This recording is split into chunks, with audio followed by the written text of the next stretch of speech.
چین کے نائب وزیراعظم ہی لیفنگ اعلیٰ سطح کے وفد کے ہمراہ وزیراعظم ہاؤس پہنچ گئے ہیں۔ وزیراعظم شہباز شریف نے معزز مہمان کا استقبال کیا۔ وزیراعظم نے چین کے نائب وزیراعظم کا کابینہ کے اراکین سے تعارف کروایا۔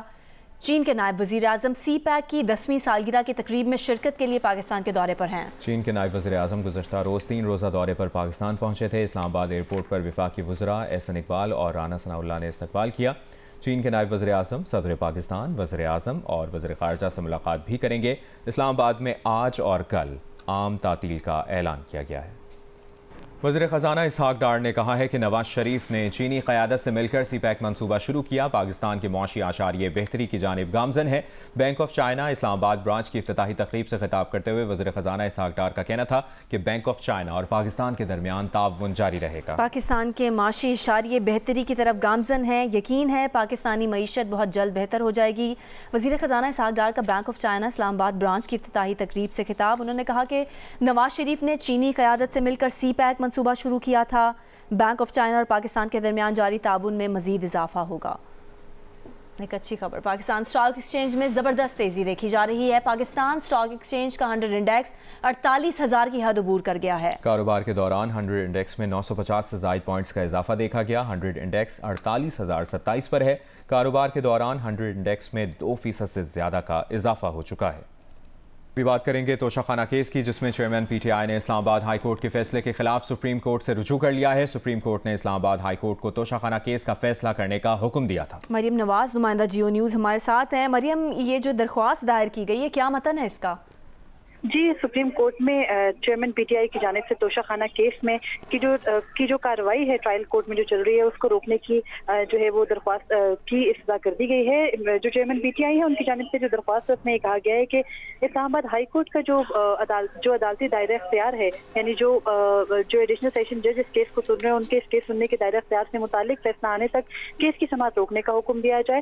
چیئرمین پی ٹی آئی کی درخواست میں یہ کہا گیا ہے کہ اسلام آباد ہائی کورٹ کو پچھلے ہفتے سپریم کورٹ نے حکم دیا تھا کہ اس کیس کے اندر تمام جو درخواستیں ان پر فیصلہ کریں، لیکن اسلام آباد ہائی کورٹ کا جو جمعرات کے روز فیصلہ آیا وہ مبہم تھا، اور اس کے باعث جو ٹرائل ہے وہ توشہ خانہ کا جو ہے وہ ٹرائل کورٹ میں چل رہا ہے، اور اگر اسی طرح سے ٹرائل چلتا رہا تو ٹرائل مکمل ہو جائے گا، اور یہ جو تمام توشہ خانہ کیس میں درخواستیں سپریم کورٹ اور ہائی کورٹ میں دائر کی گئی ہیں یہ غیر مؤثر ہو جائیں گی۔ اس لیے سپریم کورٹ فوری طور پر توشہ خانہ کیس میں حکم امتناع دے اور جو ٹرائل ہے اس کو روکنے کا بھی حکم دے۔ اس کیس کے اندر جو چیئرمین پی ٹی آئی ہیں عمران خان، ان کے جو وکلا ہیں وہ آج عدالت میں چیف جسٹس پاکستان کی عدالت میں اچانک پیش ہوئے، اور انہوں نے چیف جسٹس سے یہ استدعا کی کہ انہوں نے درخواست جو ہے وہ دائر کر دی ہے، اور اس درخواست کے اوپر اس درخواست کو مقرر کر کے جو ہے وہ اس کیس کا فیصلہ کیا جائے، جس پر چیف جسٹس پاکستان نے یہ کہا کہ پہلے اپیل تو دائر کرے، پھر اپیل کو دیکھ لیا جائے گا، اور انہوں نے یہ بھی کہا کہ آپ سمجھدار وکلا ہیں، اپیل دائر کرنے کے بغیر جو ہے وہ عدالت میں پیش ہونے کا کوئی جواز نہیں بنتا۔ اس کے علاوہ جو چیئرمین پی ٹی آئی کے وکلا ہیں انہوں نے کیس کی جلد سماعت کے لیے جو ہے وہ ایک درخواست بھی دائر کی ہے، اور ابھی جو سپریم کورٹ کا رجسٹرار آفس ہے اس نے چیئرمین پی ٹی آئی کی درخواست کو نمبر بھی الاٹ کر دیا ہے۔ جو چیئرمین پی ٹی آئی کے وکلا کی جانب سے درخواست دائر کی گئی تھی اس پہ 1 اگست کو کیس کی سماعت مقرر کرنے کے لیے کہا گیا تھا، لیکن جب وکلا چیف جسٹس کی عدالت میں پیش ہوئے تو انہوں نے کیس کی سماعت آج ہی مقرر کرنے کی استدعا کی، اور ابھی کی اپڈیٹ یہ ہے کہ فوری طور پر سپریم کورٹ رجسٹرار آفس نے چیئرمین پی ٹی آئی کی توشہ خانہ کیس میں جو درخواست آ چاہیے اس کو نمبر الاٹ کر دیا ہے۔ مریم، بہت شکریہ تفصیل دینے کے لیے۔ چیئرمین پی ٹی آئی کی لیگل ٹیم بیرسٹر گوہر اور شعیب شاہین اچانک چیف جسٹس کے سامنے پیش ہو گئے۔ چیئرمین پی ٹی آئی کے وکلا نے کیس کی سماعت کے بعد اچانک چیف جسٹس کو مخاطب کیا۔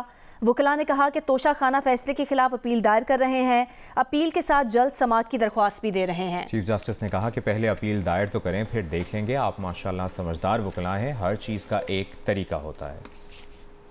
موسم کا احوال بھی آپ کو بتائیں، اگست کے پہلے ہفتے میں کہیں ہلکی اور کہیں تیز بارش کے امکانات ہیں۔ ترجمان پی ڈی ایم میں پنجاب کا کہنا ہے کہ دریائے راوی، چناب اور ستلج کے بالائی علاقوں میں طوفانی بارشیں ہوں گی۔ دریائے سندھ اور دریائے کابل کے بالائی علاقوں میں درمیانے درجے کی بارشیں ہوں گی۔ 24 گھنٹوں میں راولپنڈی، ملتان، ڈی جی خان، بہاولپور میں گرج چمک کے ساتھ بارش کا امکان۔ منگلا ڈیم 84% اور تربیلا ڈیم 85% بھر چکے ہیں۔ 4 تا 6 اگست دریائے جہلم میں منگلا کے مقام پر اونچے درجے کا سیلاب متوقع ہے۔ بارشوں اور متوقع سیلاب کے پیش نظر انتظامیہ الرٹ رہے۔ اور ملک میں مانسون بارشوں کے بعد دریاؤں میں پانی کی سطح مسلسل بلند ہو رہی ہے۔ گھوٹکی کے مقام پر دریائے سندھ میں درمیانے درجے کا سیلاب ہے۔ قادر آباد کے قریب اولڈ شینک ذمہ دارہ بند ٹوٹنے سے وسیع علاقے پر کھڑی فصلیں زیر آب آ گئی ہیں۔ مقامی افراد اپنی مدد آپ کے تحت مال مویشی نکال کر محفوظ مقام پر منتقل ہو رہے ہیں۔ دریائے ستلج میں تولا آکوکا کے مقام پر درجنوں بستیوں میں پانی داخل ہو گیا۔ بہاولپور، بہاول نگر، کمالیہ سمیت متعدد شہروں میں سیلابی پانی سے بہت سے آبادیاں زیر آب ہیں۔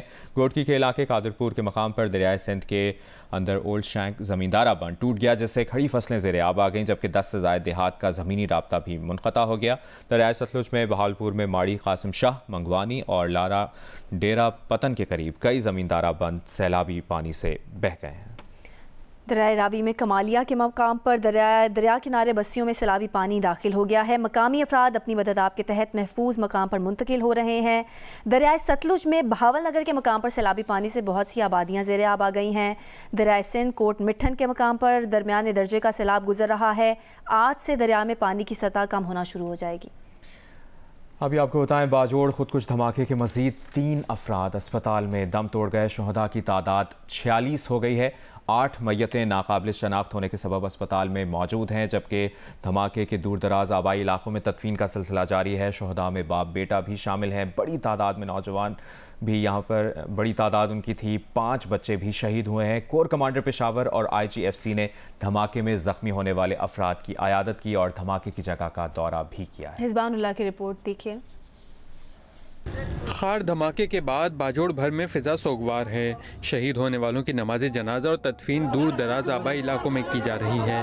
DHO ڈاکٹر فیصل نے بتایا کہ 90 سے زائد زخمی مختلف اسپتالوں میں اب بھی زیر علاج ہیں۔ کچھ لاشیں ناقابل شناخت ہیں۔ شہداء میں 5 بچے بھی شامل ہیں۔ دھماکے میں شہید ہونے والوں میں بڑی تعداد نوجوانوں کی تھی، جن میں باپ بیٹا بھی شامل ہیں۔ ترجمان JUI فے کے مطابق جمعیت علماء اسلام فے باجوڑ کے سیکریٹری اطلاعات مجاہد خان اپنے فرزند ضیاء الدین کے ساتھ شہید ہوئے۔ زخمیوں نے بتایا کہ ورکر کنونشن میں قائدین کی تقاریر کے دوران دھماکہ ہوا۔ ہم وارما منشی ادھر آیا ورکر کنونشن کے لیے، تقاریر شروع تھی جیسا کہ مولانا عبدالرشید صاحب پہنچ گیا اسٹیج پہ، وہ کھڑا ہو گیا اور ہم لوگ بھی اس کی استقبال کے لیے کھڑے ہو گئے، تو ایک دم بس بم پھٹ گیا اور پھر ہمیں پتہ نہیں چلا۔ کور کمانڈر پشاور اور IGFC نے دھماکے میں زخمی ہونے والے افراد کی عیادت کی۔ کور کمانڈر اور IGFC نے دھماکے کی جگہ کا معائنہ بھی کیا۔ انہیں دھماکے سے متعلق بریفنگ دی گئی۔ اپنے پیغام میں کور کمانڈر پشاور اور IGFC کا کہنا تھا کہ غم کی اس گھڑی میں وہ باجوڑ کے عوام کے ساتھ ہیں۔ جماعت اسلامی پاکستان کے امیر سراج الحق نے بھی باجوڑ میں زخمیوں کی عیادت کی۔ DPO کے مطابق گزشتہ شام 4 بجے جمعیت علماء اسلام فے کے ورکر کنونشن میں ہونے والے دھماکے میں 10 کلو بارودی مواد استعمال کیا گیا تھا۔ 3 مشکوک افراد کو حراست میں لیا گیا ہے۔ باجوڑ دھماکے کی FIR تھانہ CTD باجوڑ میں درج کر لی گئی ہے۔ مقدمے میں دہشت گردی، قتل، اقدام قتل اور دیگر دفعات شامل کی گئی ہیں۔ کرپشن کورٹ سندھ نے کراچی کے نسلہ ٹاور کی زمین کی غیر قانونی الاٹمنٹ کے کیس میں سابق director general Sindh building control authority Manzoor Qadir Kaka اور خیر محمد کی عبوری ضمانت منسوخ کر دی ہے۔ اس کی تفصیل جانتے ہیں نمائندہ جیو نیوز امین انور نے ہمیں جوائن کیا ہے۔ امین، کیا خبر ہے آپ کے پاس؟